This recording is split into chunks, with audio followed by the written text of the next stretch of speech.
In the winter of 2019, the American Midwest and Northeast turned into a real-life disaster movie.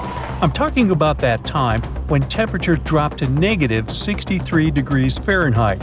There were massive flight cancellations and power outages, dozens of injured people, and shut down schools and offices.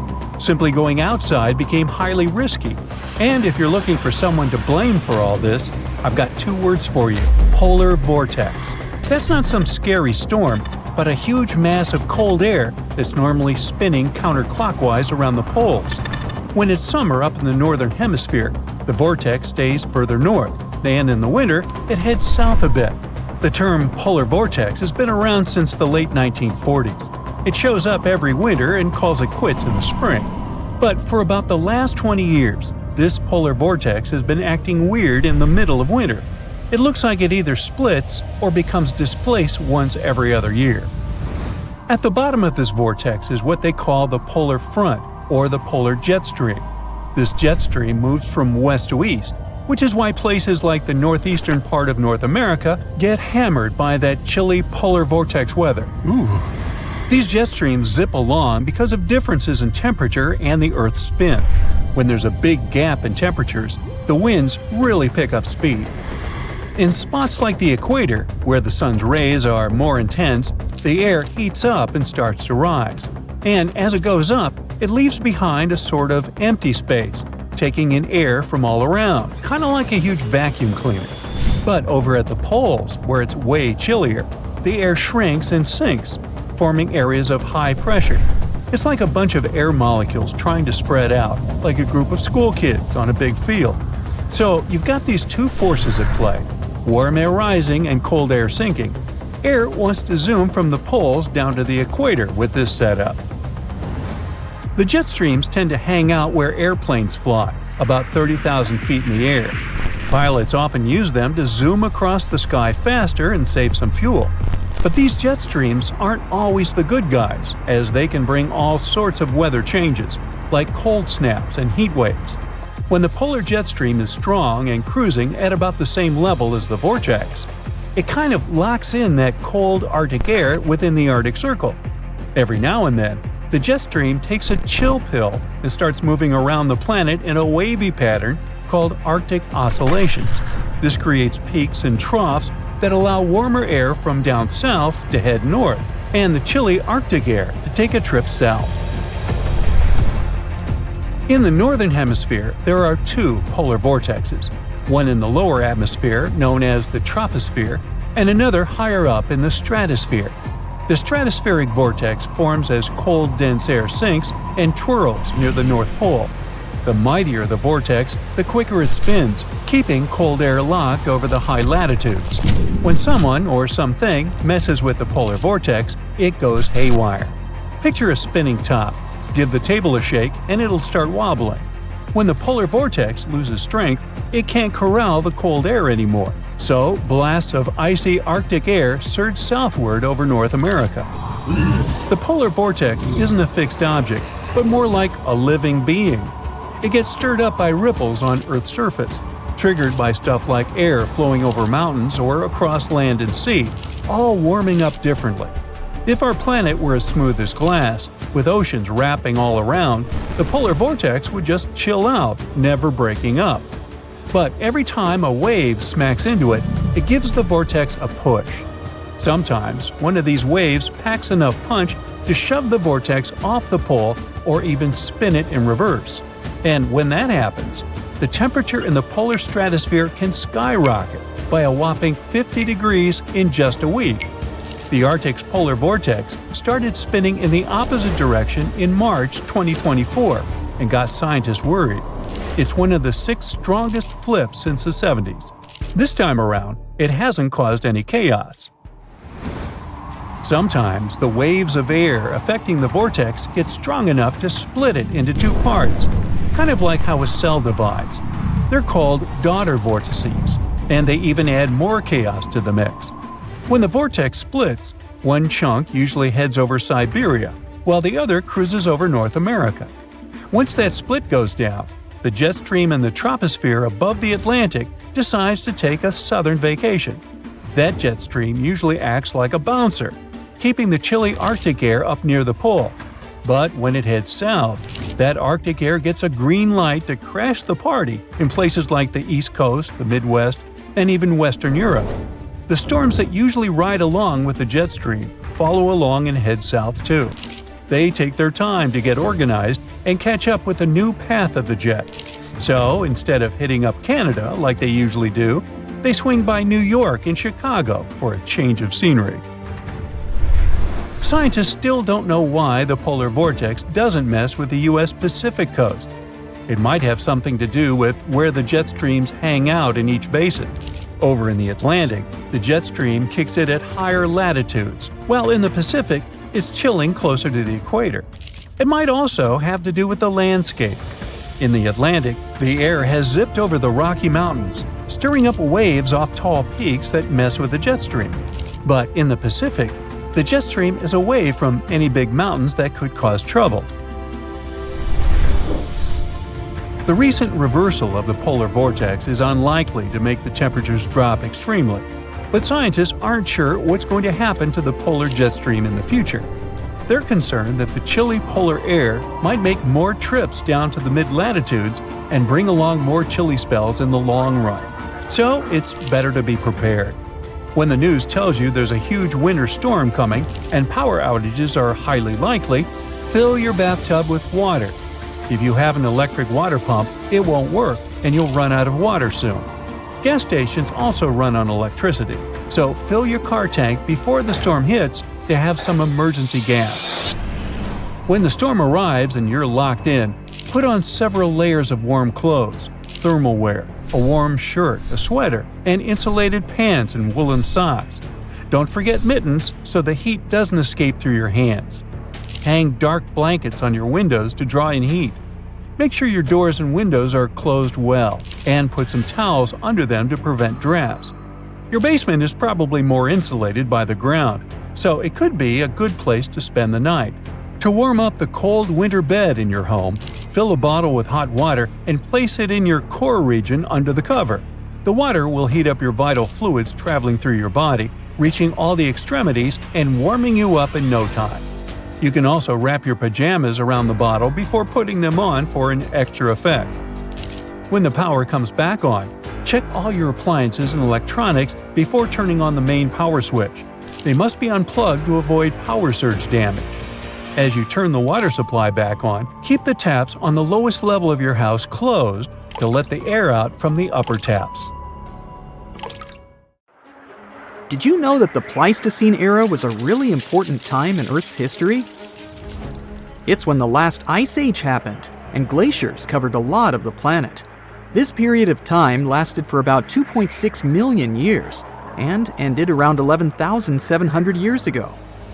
What's even cooler is that modern humans, like us, had actually evolved during this time, and had spread all over Earth before it ended.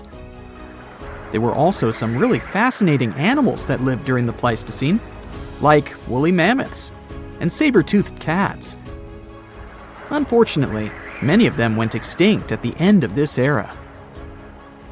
Earth has had some pretty wild weather patterns over the last 2.4 billion years. Although the planet is mostly ice-free, we now cycle in and out of freezing ice ages. During these glacial periods, temperatures drop, and huge areas of the planet get covered in ice. It all starts with a bit of snow, which then builds up over time. The ice reflects sunlight, making things even cooler. The result? Vast glaciers that slowly move toward the equator, changing the landscape as they go. And when the ice melts, sea levels rise again, and everything changes all over again. In total, there have been at least 5 ice ages so far. The first one was so intense that the whole planet turned into a huge snowball. Right now, we're actually in the middle of an ice age, but we're currently in a temporary warm spell that started around 11,000 years ago. These warm periods are called interglacials, and we're not quite sure how long they last. There are still massive ice sheets covering Antarctica and Greenland that hold 75% of Earth's fresh water. When these finally melt, it'll mark the end of the current ice age. Earth's temperature is affected by something called the Milankovitch cycles. Basically, the amount of heat we receive from the sun changes over years, decades, and millennia because of Earth's orbit, tilt, and axis angle. There are 3 different patterns to these cycles. The first is called eccentricity, which is all about the shape of our orbit. The second is obliquity, which has to do with the tilt of the Earth. And the third is precession, which is like a wobble as Earth spins. Depending on where we are in these cycles, we might experience colder or warmer temperatures. But other things, like the position of continents and the atmosphere, also play a role in our planet's fate. For example, our planet's orbit is not quite circular. It's actually a bit elongated, shaped almost like an egg. That means we're sometimes a little closer or farther from the sun, depending on the time of year. We call the point farthest away from the sun the apogee, and the closest point is the perigee. When we're at the apogee, we're moving away from the sun, but gravity eventually pulls us back toward it. This means our orbit changes a little each time, gradually shifting our position relative to the sun. Don't worry, even though the orbit changes over thousands of years, it doesn't have a big impact on our day-to-day lives. Changes in Earth's orbit can affect how much sunlight we get during the summer. This means that ice sheets in the northern hemisphere will melt less, and over time, they actually start to grow. As they grow, they reflect even more sunlight, which makes the climate even cooler and spreads the ice even farther. This process can last for a really long time, like 10,000 to 20,000 years, and eventually it brings the planet into its next freezing season. As for the next ice age, scientists believe it might be postponed indefinitely. They've found that our human interaction with the environment, like the use of fuels, could delay the next ice age by up to 100,000 years. Earth's past ice ages were linked to the amount of solar radiation and carbon dioxide concentration in the atmosphere, and this research can even help us predict future cycles. It's amazing to think that our actions now could affect Earth's future for thousands of years to come. And while it's not really important when the next ice age begins, it's pretty cool to know that humans have the power to shape the future on a geological timescale. Ice ages have had a huge impact on our planet and human civilization. So it's fascinating to think how our actions now might change things, maybe even for the better. What did life look like on our planet during the last ice age, though? Well, North America, for instance, was home to some huge creatures. Mammoths, saber-toothed cats, giant ground sloths, and mastodons were just a few of them. And get this, even Europe had an 11-foot tall flightless bird that weighed almost as much as a polar bear. Meanwhile, down under in Australia, there was a giant lizard that lived in all sorts of habitats during the same time period. Even though some animals from the Pleistocene era aren't around anymore, you might recognize many of those that are still around today. In Alaska, for example, you can still find brown bears, caribou, and wolves. People just like us actually lived through the Ice Age too. Our species, Homo sapiens, has been around for about 300,000 years. And we've spread all around the world since then. Some of our ancestors stayed in Africa during the Ice Age and didn't feel the full effects of the cold. And others ventured out into other parts of the world, even into the chilly glacial environments of Europe. Our early relatives, like the Neanderthals in Europe, and the mysterious Denisovians in Asia, were also around during this time. Although they seem to have gone extinct before the end of the Ice Age, it's pretty amazing to think about all those different hominids that roamed Earth during that period. What's also fascinating is how our species managed to survive the Ice Age, while some of our cousins didn't. Some experts believe that our adaptability, social and communication skills, and the use of tools played a huge role in it. And guess what? Humans didn't just hunker down during that time. We actually moved into new areas. Fossilized footprints found at White Sands National Park in New Mexico prove that humans have been in North America since at least 23,000 years ago. That's close to the peak of the last ice age. While a full-blown ice age might still be far away, there is a possibility of a mini ice age coming our way. Some scientists believe that in about 10 years, we might experience a significant drop in solar activity, leading to colder temperatures in the northern hemisphere. This could result in conditions similar to the Little Ice Age in the late 17th century, when the Thames River in the UK froze over. While scientists aren't quite sure what caused that cooling, it's fascinating to think about the potential changes. We've done it before, so we know that humans will most likely survive the next real ice age, even if we don't manage to figure out a way to stop the next freezing era. But it would come at a high cost. All the ice that would cover most of the northern hemisphere would have to come from oceans, which would cause the sea level to drop. This could mean more land for some countries, but it would also create other problems. Sea levels going down might seem like a great thing at first, but actually, it could lead to some challenges. Having been covered with salt water for thousands of years, the new land might not be very fertile. This means it wouldn't be great for growing crops, and we'd have to find other ways to feed ourselves. Back when humans first started out, there weren't many of us, and there was plenty of food. Now, with over 7 billion people on the planet, it's a different story. We'll need to be resourceful to make sure everyone has enough food to eat. Put on your woolen hats, find the warmest mittens, and go buy the thickest blankets. The next ice age might be just around the corner. And the trigger is much more shocking than anyone might have expected. What's even worse? We have no control over our bitterly cold future. Earth's climate has been on a wild ride for millions of years. It's been warming up, freezing over into ice ages, then heating up again to the more normal temperatures we know today. These cycles, called quaternary ice ages, are part of a much longer pattern of global freezing and thawing. For a long time, scientists thought Earth's orbit around the Sun had something to do with triggering ice ages, but figuring out exactly how was tricky. Well, new research has finally connected the dots. It shows how tiny changes in Earth's tilt, wobble, and orbit mess with the growth and melting of huge ice sheets. This is a pretty big deal because it helps scientists understand not just what happened in the past, but also what might happen to our climate in the future. Even small shifts in how Earth moves through space can have huge effects over thousands of years.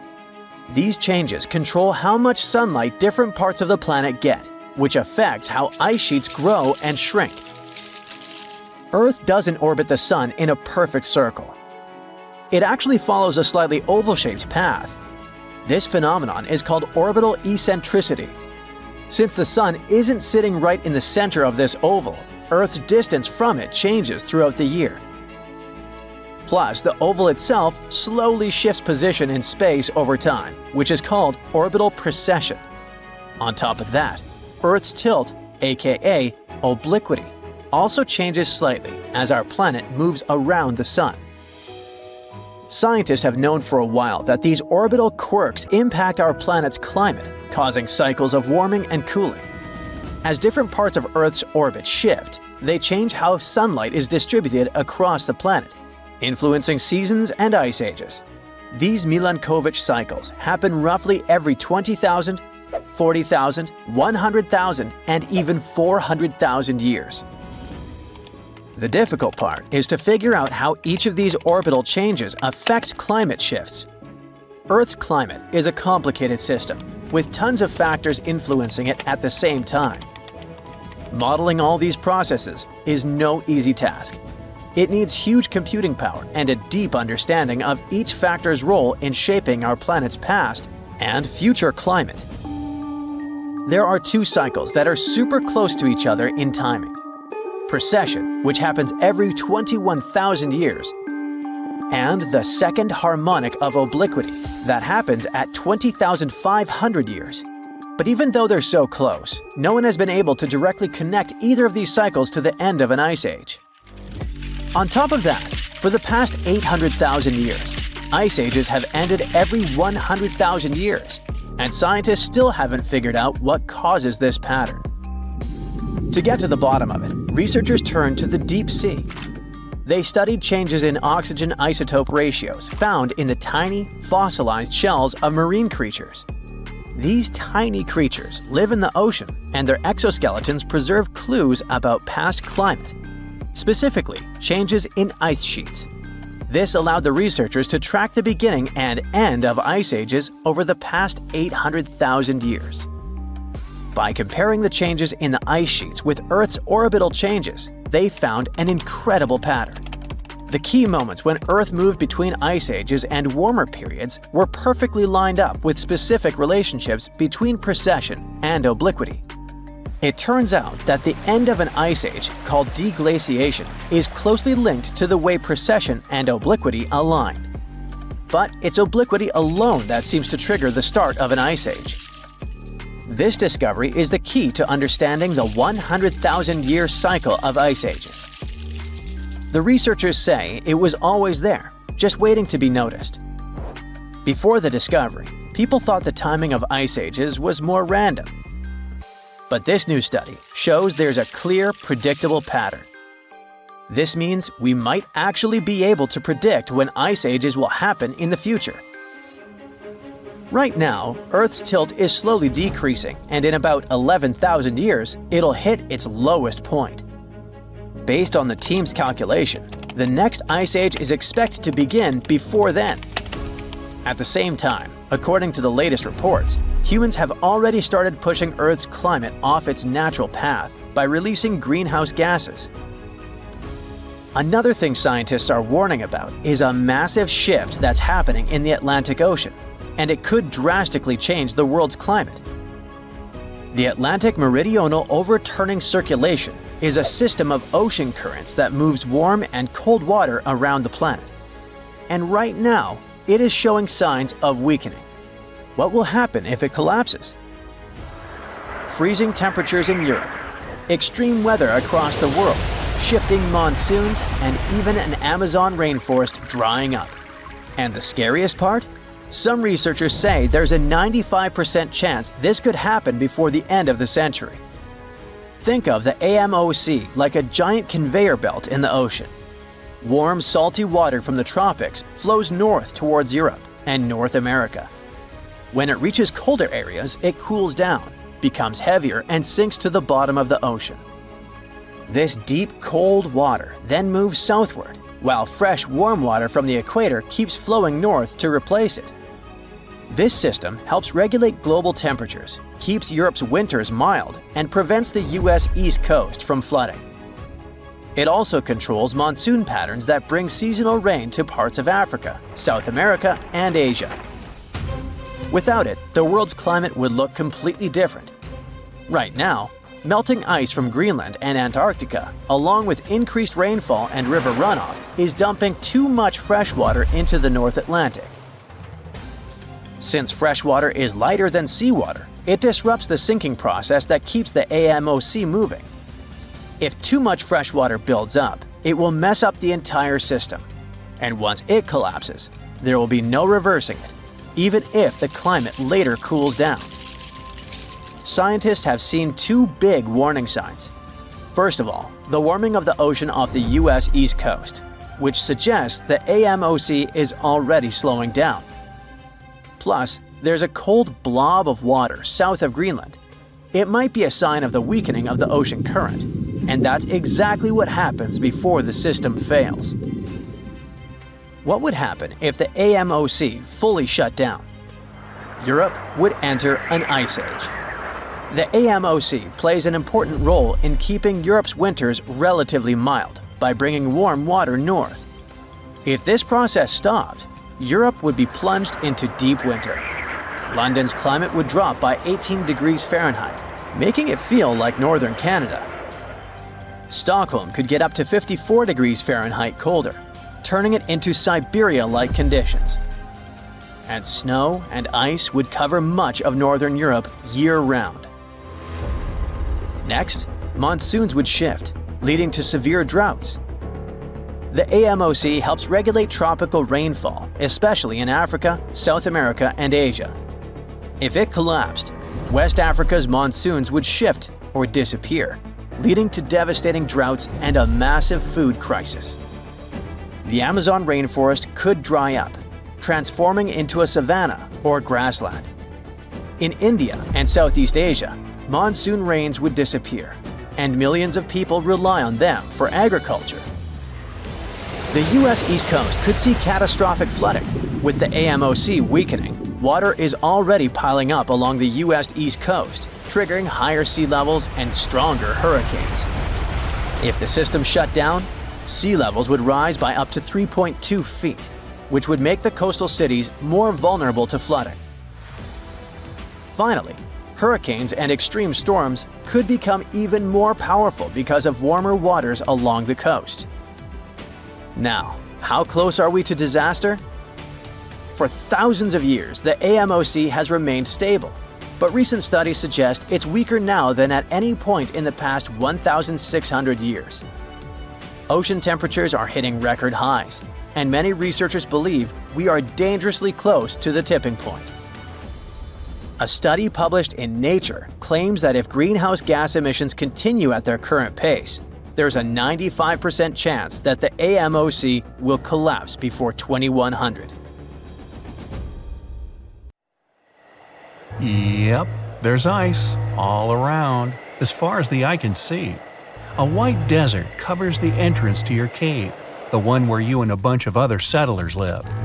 Everyone's gathered around a fire pit, trying to keep warm, telling each other stories about how much snow they saw the other day.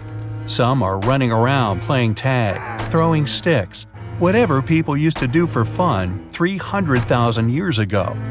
You're one of the earliest Homo sapiens to ever walk the earth. Others are sleeping or just resting their eyes. All around the cave, all you can hear are stomachs rumbling, sounds like a wild animal lurking around. You look out the mouth of the cave and see that the storm has cleared. Time to grab some tools and head out as a group. In the open wilderness, you find some berries covered in snow and plants that might be edible. But it's not enough to feed the whole tribe. It's the Ice Age, and there's not much vegetation growing anywhere. One of your friends spots some large footprints in the snow. The chase is on. You can't tell what it is, but it should be enough to feed everyone for a couple of days. As you go deeper into the snow-covered forest, you hear a growl behind you. You hope it's your stomach, but you look behind you and suddenly black out. An ice age is a period when large sheets of ice cover everything, changing the Earth permanently. It's partly responsible for the raising and lowering of sea levels, as well as the current layout of the continents. Picture monster-thick ice sheets spread across what's now Canada, Scandinavia, Russia, and even South America. That's all caused sea levels to change drastically, and temperatures around the world fell dramatically. And I'm not talking about just one ice age. There were a bunch of them. Scientists say there have been 5 major ice ages throughout history, lasting for millions of years. And we're in the middle of one right now. Relax, don't panic. It doesn't mean we're all going to be sleeping next to bonfires, trying to keep warm after being out all day looking for woolly mammoths. And no, there won't be a massive geological ice storm that freezes everything in its path. Ice ages have warmer periods in them that come and go, lasting for tens of thousands of years. In fact, billions of years ago, the Earth was one giant snowball with no life on it. And the sun back then was also just a cute little fireball without enough heat to melt all that ice. But as the sun got bigger and hotter, Earth's ice slowly melted away, leaving the green and blue ball we have today. We're living in the Quaternary Ice Age that's been going on for the past 2.6 million years, and counting. Some animals have thrived in this latest ice age, like whales and sharks. They've been at the top of the food chain for ages. Under them are seals, certain kinds of fish, otters, all the way down to tiny plankton. Up on the cold surface, mammals had to grow thick and shaggy fur just to stay warm. Ancient mammoths, rhinos, and bison were known to have thick rugs on them. They looked awesome. They were herbivores and ate small shrubs and whatever grass they could find. But several thousand years ago, temperatures began to rise, and most of these animals became extinct. The ones that remained evolved into the elephants, hippos, and rhinos we have today. You wake up from your blackout and find yourself face to face with a creature that kind of looks like a modern-day bobcat, except it's much bigger and furrier. It's a smilodon, an epic version of a saber-toothed cat with a mean look. It's around the same size as a male lion and has two front fangs that make me think twice before leaving the safety of my cave. They look scary, but scientists think their bite wasn't as powerful as today's tigers or lions. What made them tough were their giant forearms used to wrestle down anyone who got on their nerves. In packs, they were even able to take down mammoths. Either way, you don't want to be waking up next to this kitty. It's staring you down, ready to pounce. But you and your friends keep calm and slowly back off. You get the genius idea to throw a rock to distract it, then run. Nowadays, it's near impossible for a human to outsprint a lion or tiger, but humans back then were much fitter. Once the danger's over, everyone continues to look for food. It's getting dark, and you haven't found anything to bring back to the cave. Suddenly, you smell something burning. Way off in the distance, you see a thin column of smoke rising into the sky. Another settlement? You and your friends look at each other and approach the smoke cautiously. Homo sapiens first came into being about 200 or 300 years ago, but human history didn't just pop up out of nowhere. As far back as 7 million years ago, some of us decided to call it quits. We left our chimpanzee ancestors in the jungle and started doing our own thing. And that didn't just happen once. Over those next millions of years, there were over 20 different human species. Some were our ancestors, some were twigs from a completely different branch. Some were tiny, others better adapted for hot or cold weather. Before you know it, you see a group of Neanderthals cooking some meat, sharpening their tools. Neanderthals were the first to migrate to Europe. Scientists believe they were around somewhere between 40,000 to 400,000 years ago. They occupied all areas between Europe and Asia, while Homo sapiens, that's us, were still all the way down in Africa. You enter their camp and immediately see the differences between each other. They're stocky and look a bit different, but there are some similarities, like flat teeth for chewing and gnawing and big skulls for their big brains. They even have clothes on like you. According to archaeologists, they lived in shelters and made tools out of stone, sticks, and bones. They welcome you inside and give you a tour like no other. You're officially meeting another human species. They take you inside their cave and show you some of their cave paintings. They were the first artists of their time. Many of their galleries are still around today, like the ones in caves in Spain. You know their style: minimalist paintings of deer, a large handprint. They also dabbled a bit in jewelry making. They made necklaces out of eagle talons and animal fangs. They were also probably the first ones to harness the power of fire. Did they discover it when a bolt of lightning hit a tree?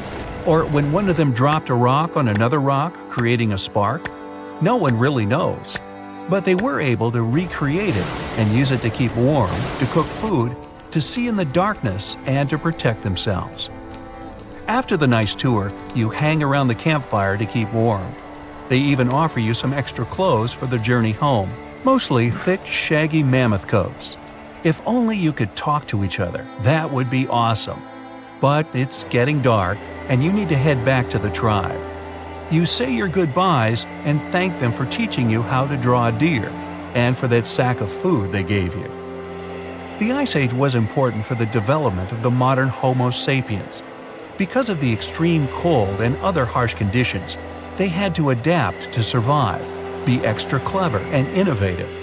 They developed advanced tools and even used bone needles to sew warm clothing. They may have hosted the first ever runway show. When the climate started to get warmer, they developed farming techniques to sustain themselves and mainly settled near large bodies of water like rivers or lakes, while others opted to be near seas and oceans. They, we, were even the first to domesticate animals. Fast forward a few 100,000 years and here we are. Ooh, mysterious mountain ranges hidden under thousands of tons of ice. Bizarre, transparent creatures with see-through skin, singing snow plains. Antarctica has its own terrifying secrets.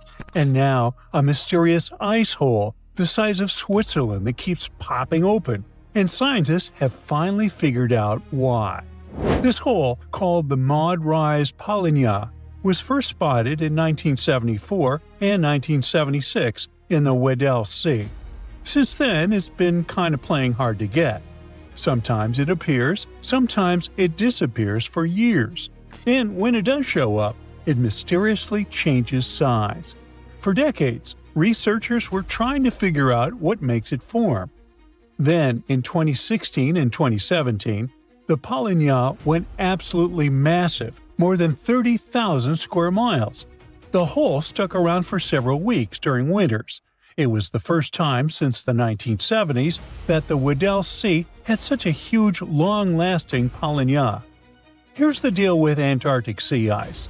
In summer, the ice is at its smallest, around 1 million square miles. Yeah, that's considered small. By winter, it spreads to a whopping 7 million square miles, covering about 4% of Earth's surface in weird white tiles. Most of this ice grows during the weeks-long polar night on the floating ice shelves around the continent. These holes in the ice, called polynyas, usually form when strong winds from inland push the ice tiles apart. That same cold wind also freezes more seawater inside the hole, adding extra chunks to the ice sheet. But the Maud Rise Polynya isn't near the coast, where those winds normally help make holes. Out in the open ocean, holes like this are rare. Add in the fact that ice across the Southern Ocean has been shrinking. No wonder scientists are left bewildered. What exact conditions are creating this stubborn giant ice hole? To crack the mystery, the scientists dove into a mountain of data, satellites, floating sensors, even info from tagged marine animals. Plus, they had years of past observations from other researchers. And they found something unusual. In 2016 and 2017, the Weddell Sea's circular ocean current, called the Weddell Gyre, was stronger than usual. That extra punch made it easier for salty, warmer water from deep below to reach the surface. The Maud Rise Polynya sits above an underwater mountain called Maud Rise. During those big Polynya years, the stronger current caused salt to gather around this submerged peak. On the surface, the wind whipped over the ice, creating a corkscrew effect. It literally pulled that salty water up from below. The extra salt lowered the freezing point of the surface water, allowing the Maud Rise Polynya to form and stick around. Polynyas are really important for the planet. The dense salty water formed in these holes can travel huge distances, spreading across the global ocean and affecting climates everywhere. But these magnificent holes aren't the only cool and mysterious phenomena Antarctica is famous for. How about underground lakes? Or shall I say under-ice lakes? Because there are entire lakes hidden under Antarctica's thick ice. Scientists first found them back in 1970 using radar, and now they think there are around 400 lakes tucked under around 2 miles of ice in the explored areas. These lakes likely formed after Antarctica broke off from Gondwanaland, the ancient supercontinent. Surprisingly, the water in the lakes doesn't freeze because the ice above presses down too hard. Hey, it's physics, bro! The biggest of them all is Lake Vostok, discovered in the 1990s. It sits a bit more than 2 miles below the ice. Scientists have drilled down to take samples, and the water they pulled up was about 26 degrees Fahrenheit, even though the lake had been trapped under ice for over 20 million years. There's also Lake Williams. In 2014, scientists made a lit discovery there. They found a thriving colony of microorganisms nearly a mile under the ice. Those tiny creatures never saw sunlight or fresh air. Instead, they used methane and ammonium as energy to grow. Another marvel hides in plain sight in the McMurdo Dry Valley. It's a waterfall that looks like something straight out of a horror movie. Bright crimson water, like blood gushing from a wound in the ice, pours down 5 stories from Taylor Glacier into Lake Bonny. Ooh, spooky. But there's actually a scientific reason behind it. The water that feeds Blood Falls used to be part of a salty lake. Now, it's completely cut off from the atmosphere because glaciers formed on top of it. Trapped more than 1,300 feet underground, the water has become super salty, 3 times saltier than seawater, and it can't freeze. This underground water is also packed with iron and completely lacks oxygen in sunlight. When it slowly seeps through a crack in the glacier and hits the open air, the iron oxidizes, basically rusts, and turns the water that eerie dark red.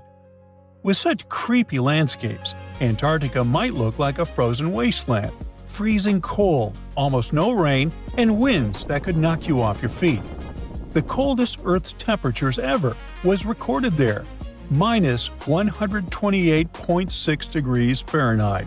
And still, Antarctica is actually home to some seriously bizarre wildlife. For the longest time, scientists thought nothing could survive under all that ice. Turns out, they were very wrong. There are all sorts of creatures that have adapted to the brutal environment. Tiny microbes, crustaceans, colossal squid, and spiders so big their legs could cover a dinner plate.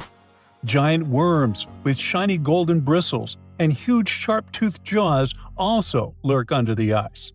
And then there's the ice fish, a completely see-through fish with huge eyes and organs you can literally see through its skin. These fish have built-in antifreeze proteins to survive the freezing waters, and they can't live anywhere warmer. Even stranger, they don't have hemoglobin, the protein that makes our blood red. In other words, they survive without the stuff that literally keeps most animals alive. But Antarctica wasn't always the frozen desert we know today. Millions of years ago, before the Ice Age, it was actually warm, lush, and full of life, maybe even home to ancient civilizations. Hard to imagine, huh? Scientists figured this out after finding fossilized wood, tropical tree remains, and leaf impressions, all pointing to the existence of rainforests. On top of that, they've uncovered fossils of marine animals, birds, and dinosaurs from the Cretaceous period. Even tiny creatures left their mark. Fossilized beetle wings from 14 to 20 million years ago, single-cell fossils, and, astonishingly, 50-million-year-old sperm cells preserved in the egg case of an extinct worm. So now, it probably won't shock you when I tell you that beneath Antarctica's thick ice sheets, there's a massive hidden mountain range. The Gamburtsi Mountains stretch for 745 miles and rise to almost 10,000 feet, about the third the height of Mount Everest. And all this is buried under between 6,500 to 13,100 feet of ice. The mountains were discovered in 1958. Scientists noted a thin patch of ice and some weird gravity readings while crossing the continent.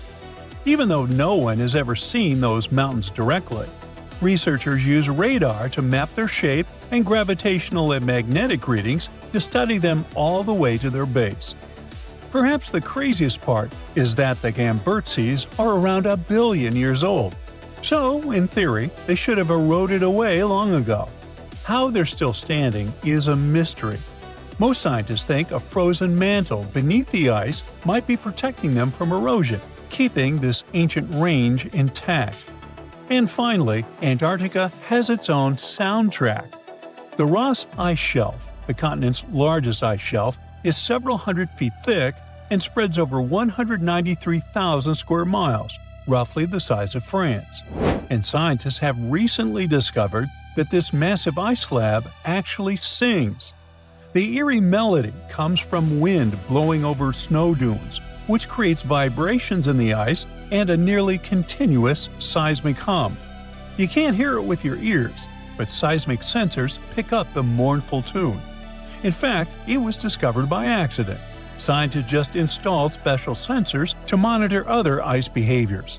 Now, even cooler, the song changes depending on what's happening on the ice. Melting, storms, and shifting snow all tweak the vibrations. Researchers are now using this haunting melody as a kind of early warning system.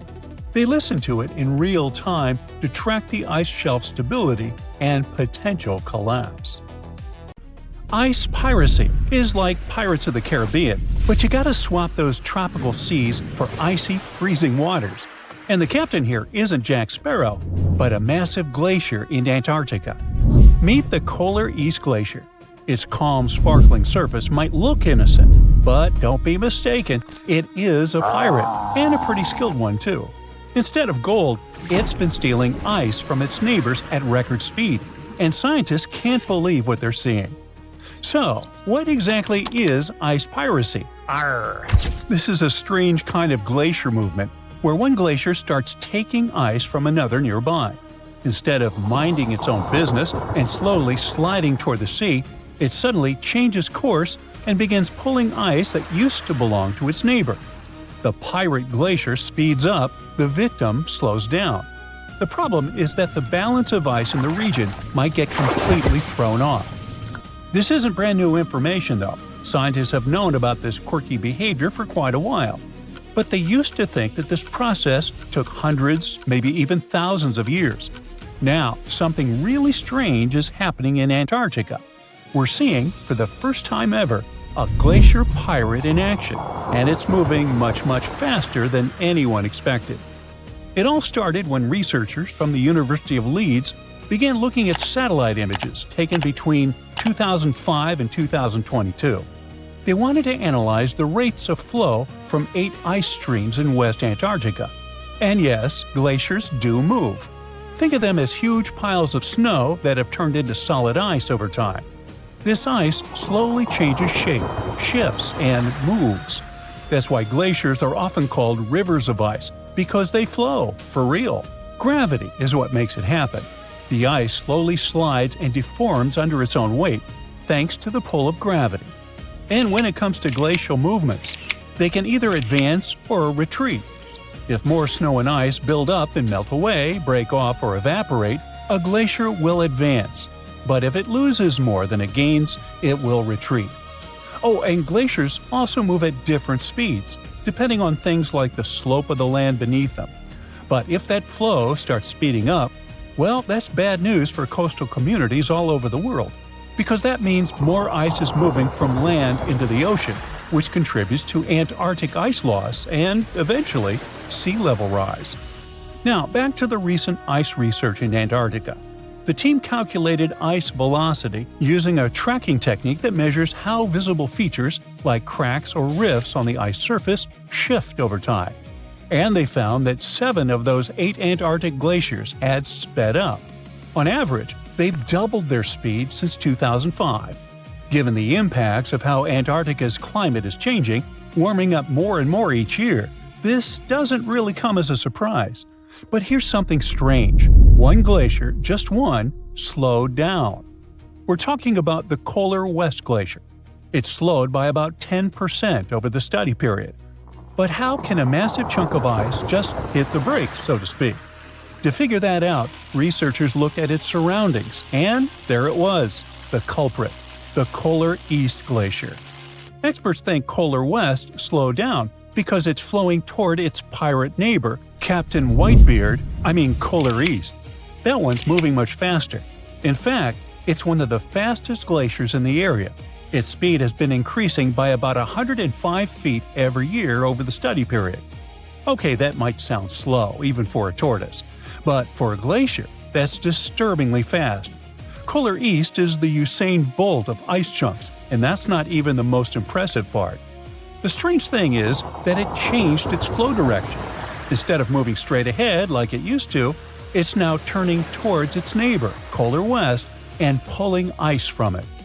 Scientists think this is happening because the ice at the point where the glacier meets the ocean is melting faster than before.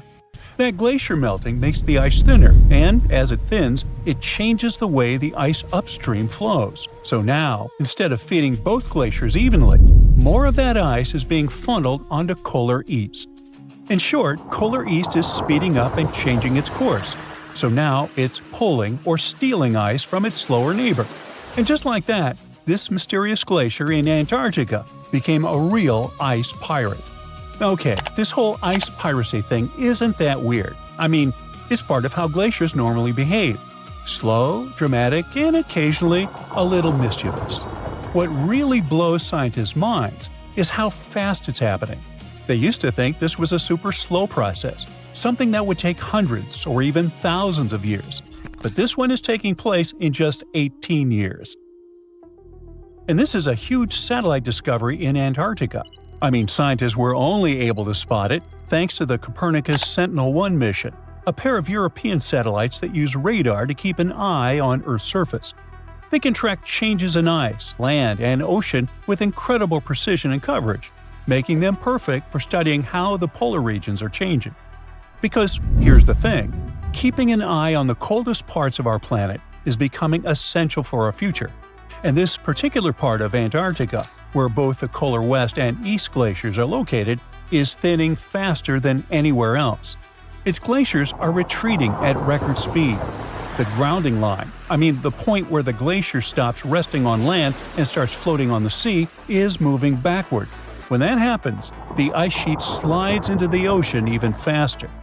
But scientists say glaciers aren't just melting, they're reshaping themselves in completely new ways. And that's exactly what's happening with the Polar East Glacier.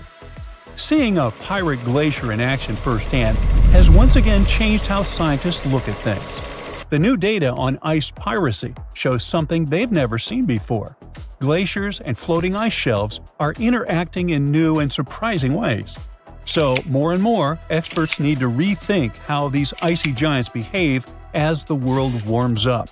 And that's a big deal, because they play a significant role in how fast sea levels rise this century.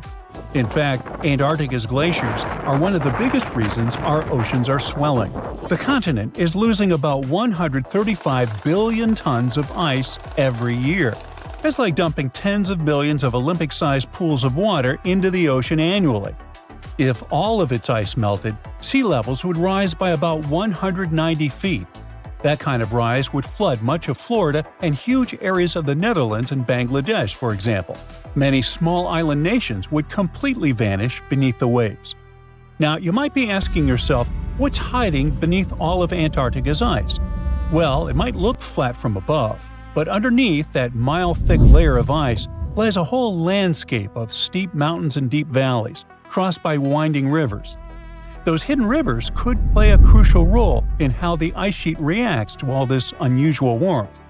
Scientists now predict that as Antarctica's ice sheet keeps melting and thinning over the next few decades, those subglacial rivers will grow, overflow, and shift into new paths. This could make some of the biggest glaciers near the coast start to break apart faster, and that would make sea levels rise more quickly. So that's why understanding these changing dynamics and glacier movement, like our icy pirate, is so important. Every new discovery helps scientists figure out what's really driving Antarctica's glaciers and how they are responding to a warming world. The more we learn about these frozen giants, the better we can predict what might happen next and how changes down in Antarctica could ripple across the entire planet. Scientists just discovered a lake in Antarctica that flips everything we thought we knew about life on Earth. They drilled through thick ice and found liquid water where everything should be frozen solid. And inside this water, there is life. I mean actual living organisms thriving in the dark, untouched for ages.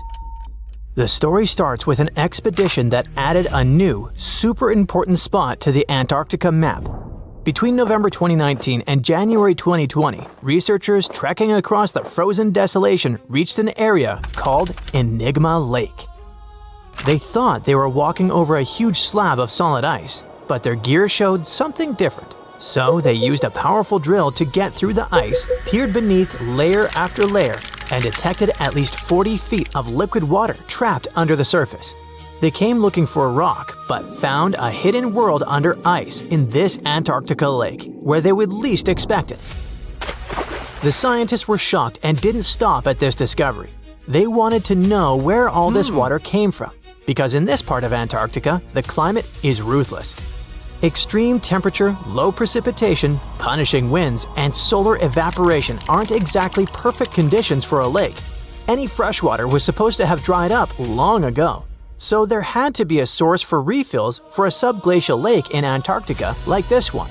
The researchers looked at the chemical composition of the salts and dissolved materials in the water. They noticed some patterns that pointed to a source. It looked like the nearby glacier was feeding the lake via some underground pathway nobody expected to exist. So there it is, an amazing Antarctica discovery hidden beneath ice, fed not from rain or surface melting, but from an underground flow that circles the Earth in silence. And because of that, when the team drilled deeper, they didn't just find water, they found a secret ecosystem. Life, where they thought there couldn't be any. Now by life here, I don't mean the kind that waves at us, I mean tiny creatures. Tiny structures, microbial communities that evolved in isolation, shielded by the ice, and pretty restricted to their hidden home. They cover the lake bed in microbial mats, not just blobs of algae, but complex, carpet-like mats of microorganisms. Some mats look like thin, spiky coverings, others like thick, crumpled carpets, or even tree-like structures up to 15 inches tall. And these formations, looking straight out of a sci-fi movie about life on distant planets, aren't random specks of DNA floating in water. They are thriving, building structures, layering, changing over time. So the lake bed is kinda like a forest floor, only it's dark, cold, and covered by ice. If life can flourish under 45 feet of ice in near darkness, maybe our ideas of where it can exist need updating. And we don't know what happens when we disturb this hidden lake ecosystem. What if we inject humans, machinery, or even our breath into the mix? These microbes have lived isolated for who knows how many millennia, maybe even millions of years, without any exposure to the world above. If humans mess with them, these organisms could be at serious risk when they meet microbes they had never met before. The lake could get contaminated, and its ecosystem could change for good. As we step into this new territory, we must be extra cautious. After all, the entire Antarctica is like a book of secrets of evolution, adaptation, and survival that we must read carefully. This continent keeps surprising us. Animals that were never seen before turn up in its remote corners, from bizarre sea creatures to ice-loving insects you didn't know existed. For example, the ice-loving sea anemone scientists spotted hanging upside down from the underside of the Ross ice shelf. It looks like a delicate flower glued to the ceiling, waving its tentacles into water as cold as a bad breakup. Researchers steered a robot under the ice and found a brand new species. Then there's the celebrity newcomer with serious red carpet energy, the Antarctic strawberry feather star. This floating pom-pom can have up to 20 arms. It got its nickname because the body looks, you guessed it, strawberry-ish. And oh, I guess Antarctica is the last place where you'd expect to see a fish nursery, but it has the largest known one in the whole world. Researchers were there towing their cameras along the Weddell Sea seabed to map it when they spotted thousands, then millions of identical bowls in the sediment. The nests covered 93 square miles of seafloor, and there were a total of 60 million of them, one every 10 inches. All the nests belong to icefish. These creatures are white-blooded, meaning they don't have hemoglobin, the stuff that makes blood red, and somehow they still manage to survive in water cold enough to shatter your soul. Every nest had a parent fish sitting guard over about 1,700 eggs. Turns out, Weddell seals feast on icefish, so this massive breeding ground isn't just a nursery.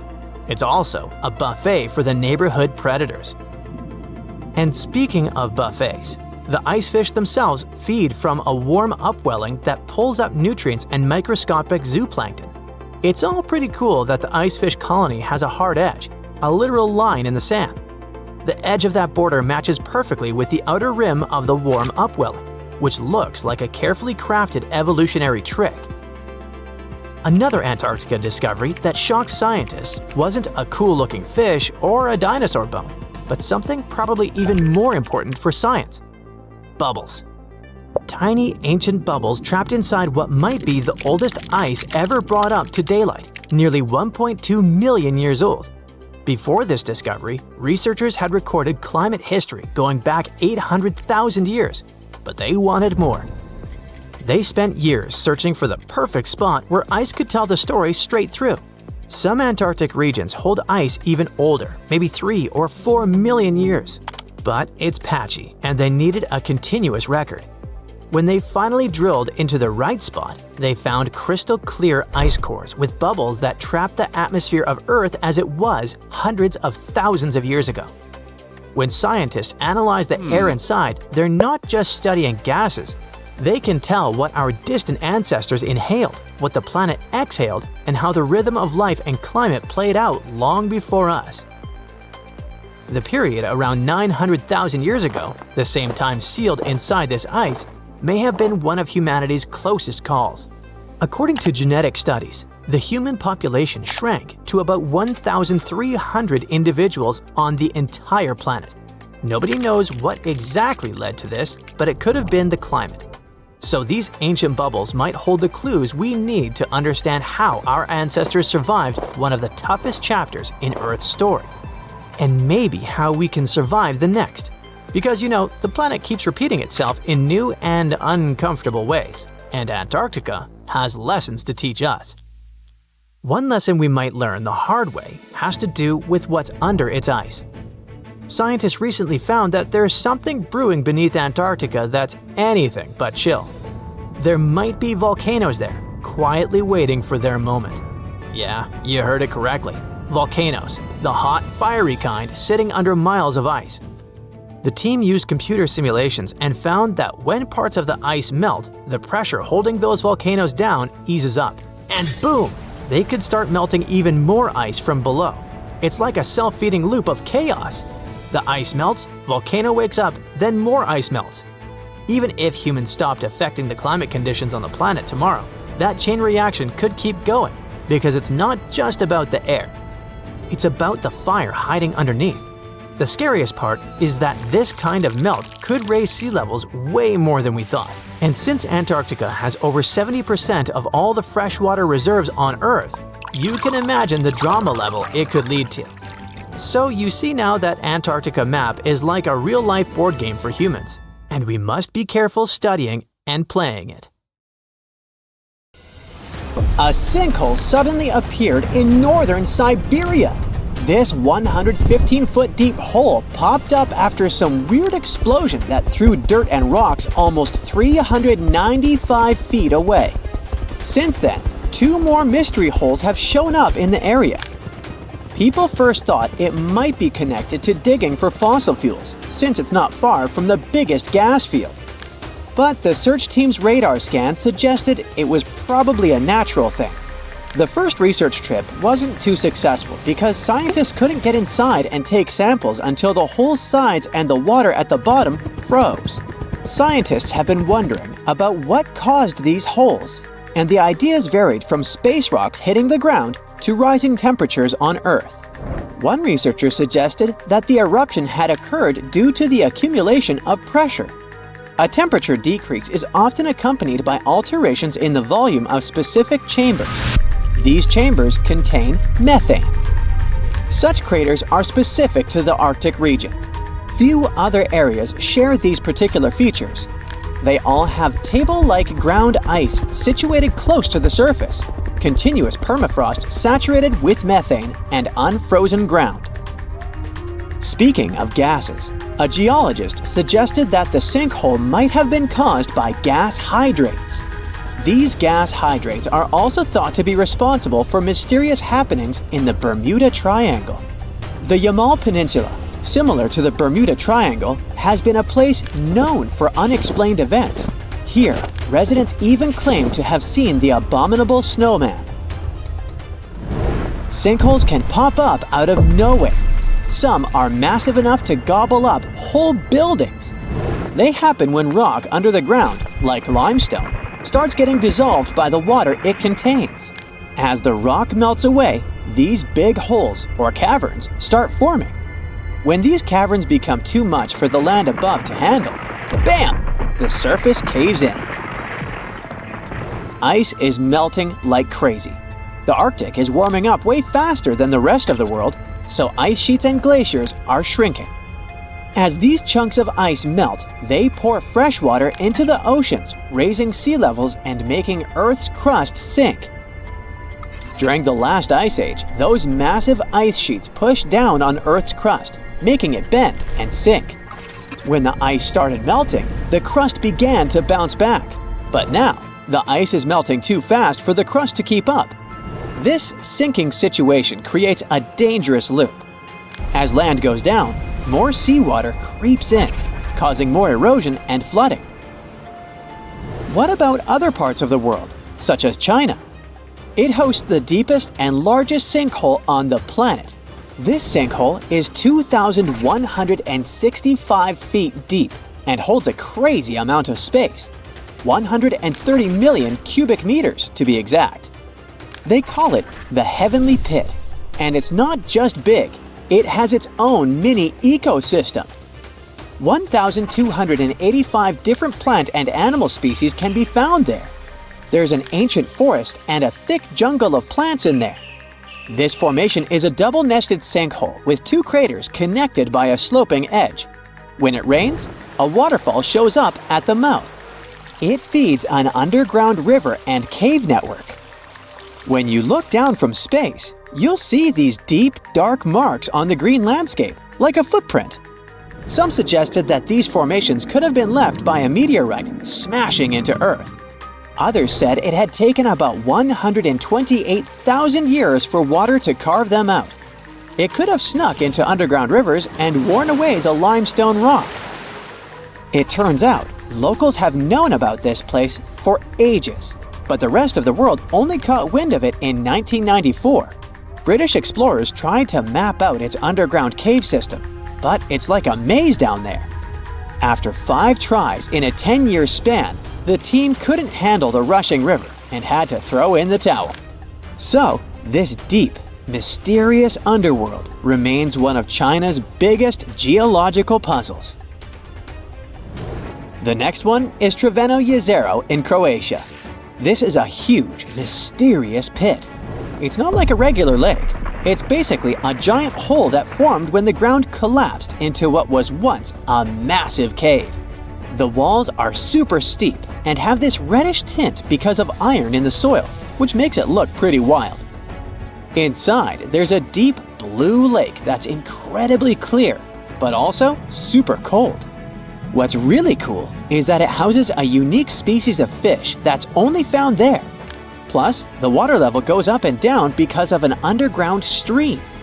It's a bit of an adventure to explore the lake because it's surrounded by sheer cliffs that can drop rocks without warning.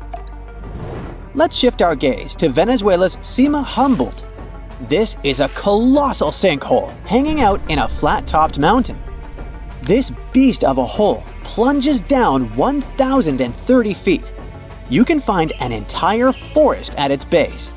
It's home to many plants and animals that only live there, like a unique frog called Stephania rhei. In 1974, people went on an exciting trip there for the first time, and they had to cut down trees so that helicopters could come and pick them up, kind of like something you'd see in an Indiana Jones movie.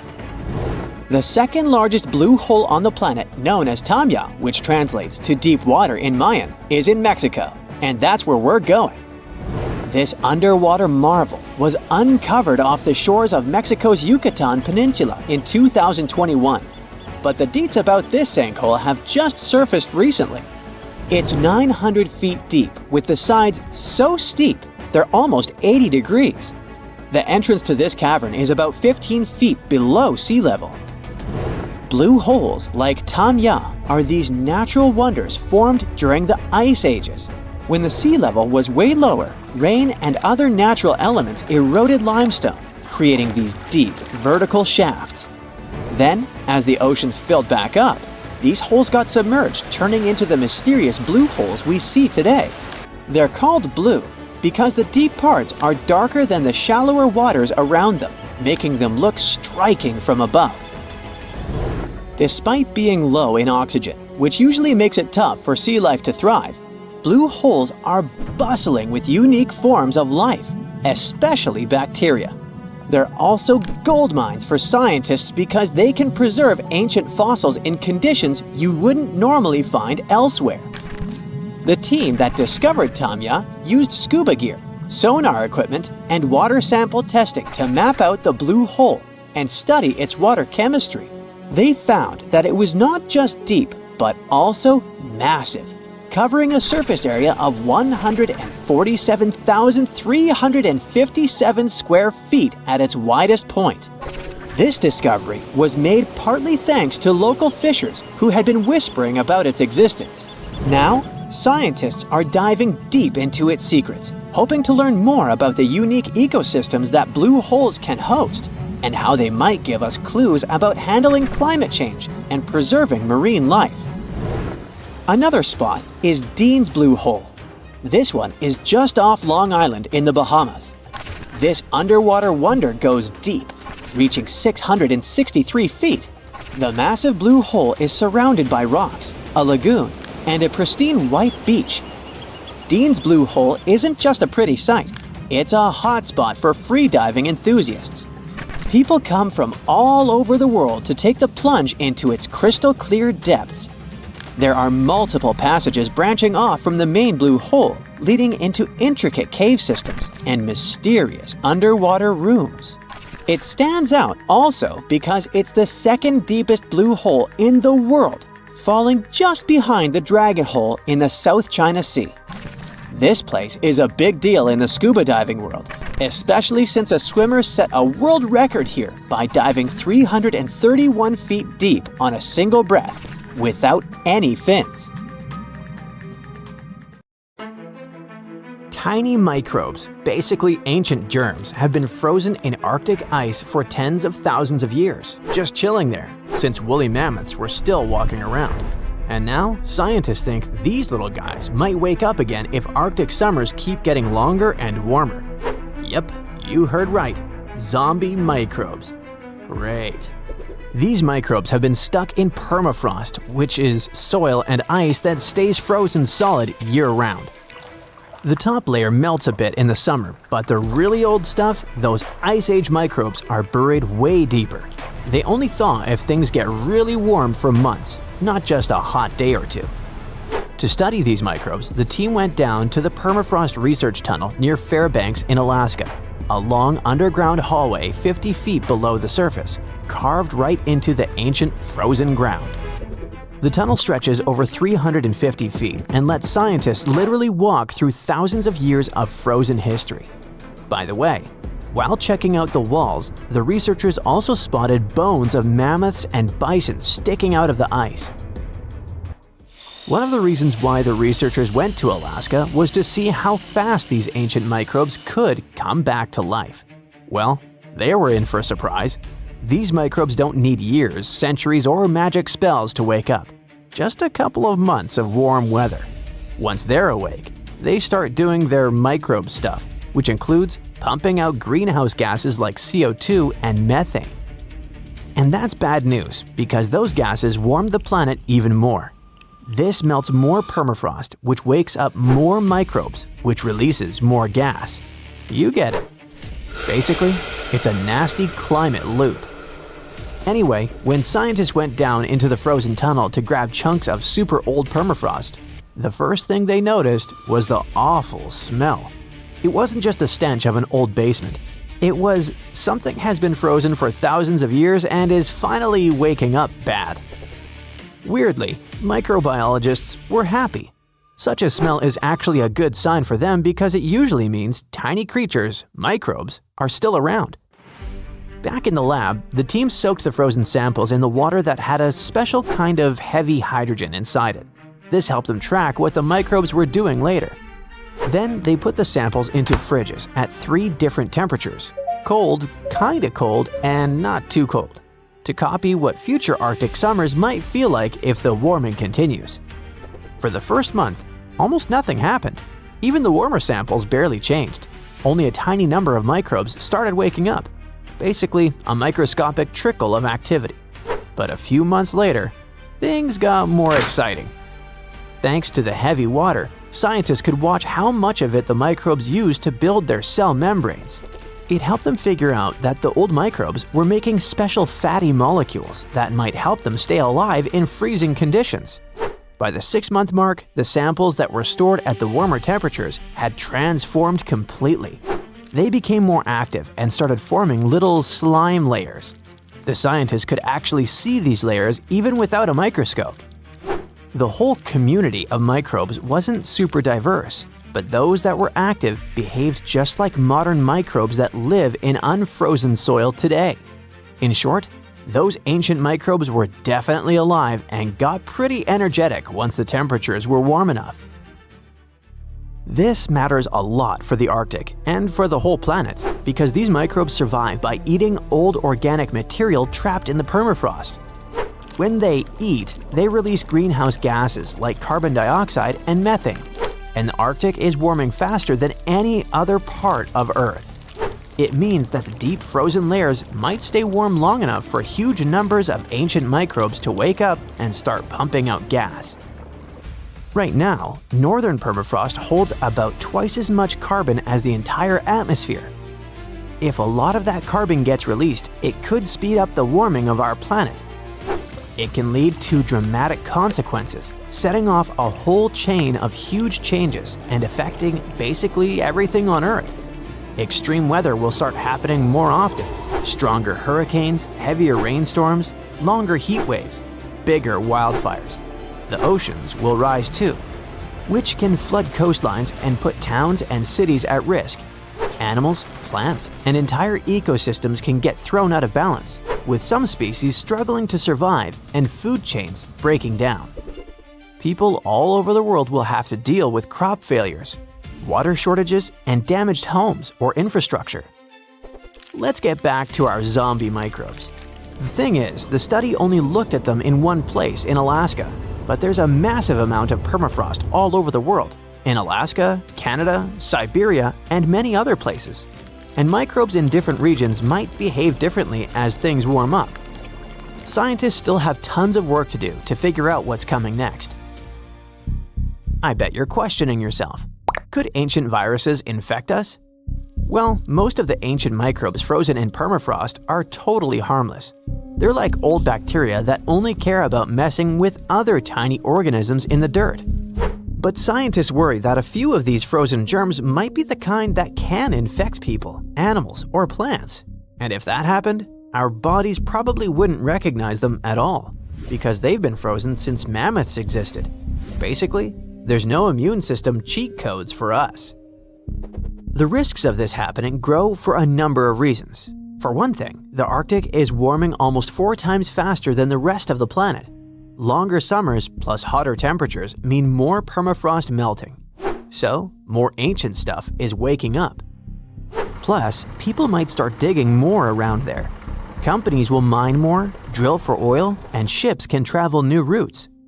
All this activity tears open ground that used to stay frozen solid. This increases the chance that someone or something comes across some ancient germ that just woke up. What would actually happen then? We might run into different zoonotic diseases, basically germs that jump from animals to humans. This already happened once. Thawed reindeer carcasses released anthrax, a rare and serious illness which then infected people and animals. Luckily, we do know how to treat anthrax. But what if something even older wakes up? Besides, our immune system might have zero defense. If a virus hasn't been around for tens of thousands of years, humans today would be like, what is that thing? No antibodies, no memories of it, nothing. But the scariest part is that we don't know what's hiding down there. Scientists think permafrost might be storing trillions of frozen microbes, many of which we've never seen before. Some might be boring, and some might be super dangerous. So what if one such virus finally thawed out? The world would be dealing with a disaster no one has ever seen before. This wouldn't look like a normal outbreak. It would feel more like something out of a horror movie. First, the virus would be totally new and our immune systems definitely wouldn't recognize it. That means the virus would spread crazy fast, jumping from person to person. No one would know what to expect. It could cause weird illnesses, sudden fevers, or even something way more dangerous. Stuff as scary as the diseases people faced in old times. Scientists digging in permafrost already look for traces of those ancient diseases, so it's not impossible. Once it escapes, the virus wouldn't stay local for long. With people traveling everywhere and companies rushing into the warming Arctic for mining and shipping, the infection could go from one small Arctic village to major cities all over the world within days. Hospitals would fill up instantly and doctors and nurses would run out of supplies. Businesses would shut down. Food supplies could crash if the virus hit farm animals or crops. Shipping and travel could freeze completely. Fear and panic would spread around the globe almost as fast as the virus itself. There'd be no vaccine and no cure, because no one has ever seen this virus before. Scientists would have to start from zero. In short, a zombie virus outbreak would be totally unpredictable, and the modern world is certainly not ready for it.